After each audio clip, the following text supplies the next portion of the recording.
Hello दोस्तों, आपका फिर से स्वागत है एक और नए एपिसोड में। आज आप जानेंगे कि कैसे दुनिया में वर्ल्ड वॉर 3 का होना तय माना जा रहा है। क्या होगा अगर तीसरा विश्व युद्ध हो जाए? क्या अब दुनिया का अंत हो जाएगा? जानने के लिए बने रहिए हमारे साथ।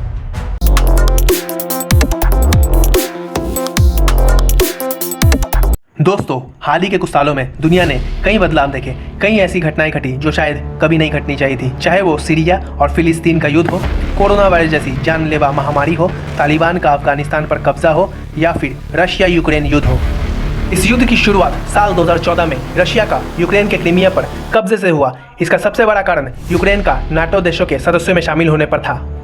यूक्रेन, जो कि रशिया से बिल्कुल सटा है, यूक्रेन के नाटो में शामिल होते ही यूक्रेन में नाटो देशों की सैन्य गतिविधियां बढ़ जाती, जो रशिया नहीं चाहता है।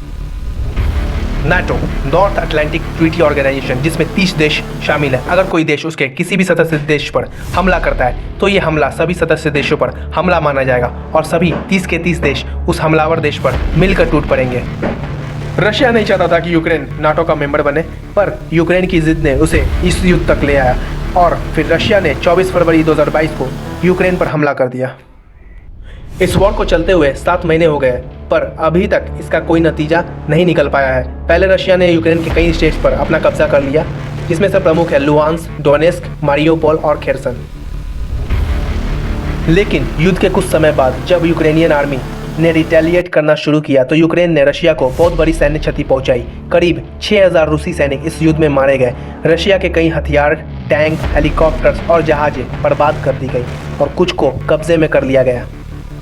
पुतिन को इस युद्ध को आगे बढ़ाने के लिए अब और ज़्यादा सैनिकों की ज़रूरत है। इसलिए राष्ट्रपति पुतिन ने रशिया में यह अनाउंसमेंट किया कि हमें 3 लाख से रिजर्विस्ट, यानी ऐसे सैनिक जिसको युद्ध में भेजा जा सके, की ज़रूरत है।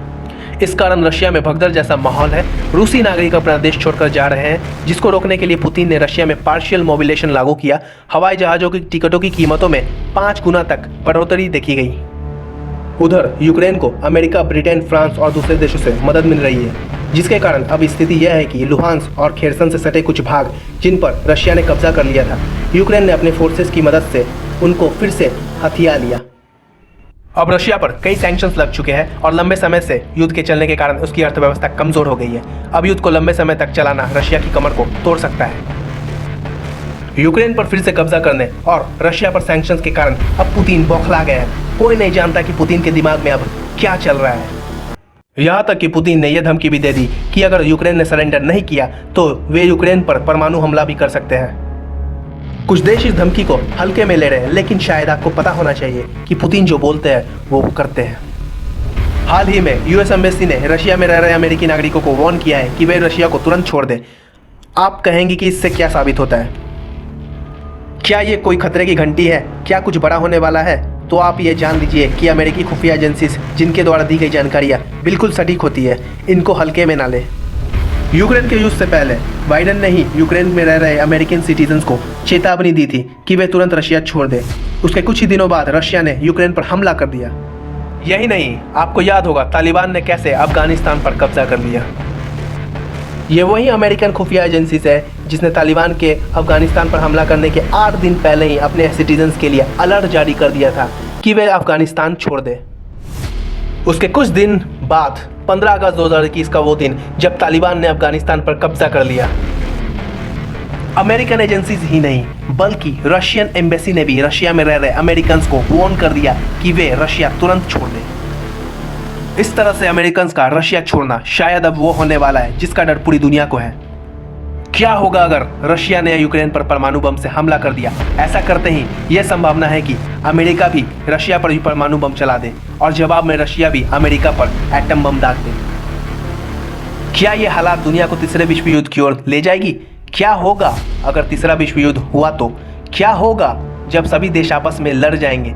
क्या इससे धरती का अंत हो जाएगा? क्या पृथ्वी पर हमारा अस्तित्व मिट जाएगा?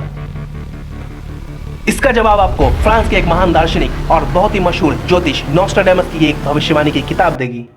यह पुस्तक नॉस्ट्राडेमस ने 16वीं शताब्दी में लिखी थी। इसका नाम द प्रोफेसीज ऑफ नॉस्ट्राडेमस है। नॉस्ट्राडेमस ने इस पुस्तक में यह भविष्यवाणी की कि तीसरा विश्व युद्ध साल 2023 में होगा और 7 महीनों तक चलेगा।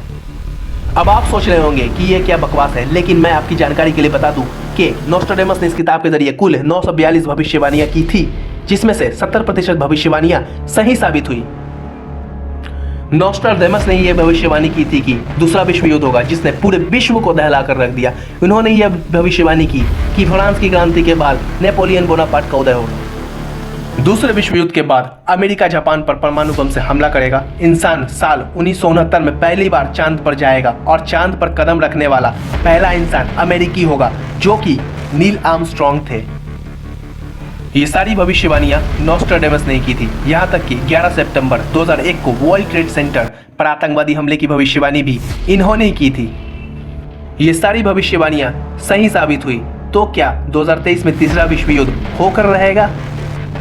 अगर ऐसा हुआ तो पूरी दुनिया तबाह हो जाएगी, पूरे विश्व में आर्थिक संकट आ जाएगा, चारों तरफ भूखमरी फैल जाएगी, या फिर पूरी दुनिया का अंत हो जाएगा। अगर परमाणु हथियारों से लैस देश एक दूसरे पर परमाणु हमला कर देते हैं तो पूरी दुनिया खत्म हो जाएगी, चारों तरफ रेडिएशन फैल जाएगा और शायद हमारा अस्तित्व हमेशा हमेशा के लिए खत्म हो जाए। पुतिन की चुप्पी बहुत बुरे और बड़े घटना की ओर संकेत कर रहे हैं। मैं आपको डराना नहीं चाहता बल्कि सतर्क कर रहा हूं ताकि आप इन सब के लिए तैयार हो जाए 2023 के उस भयानक युद्ध के लिए जिसमें दुनिया का नामो निशान मिट सकता है। आज के लिए इतना ही दोस्तों, मिलते हैं अगले एपिसोड में।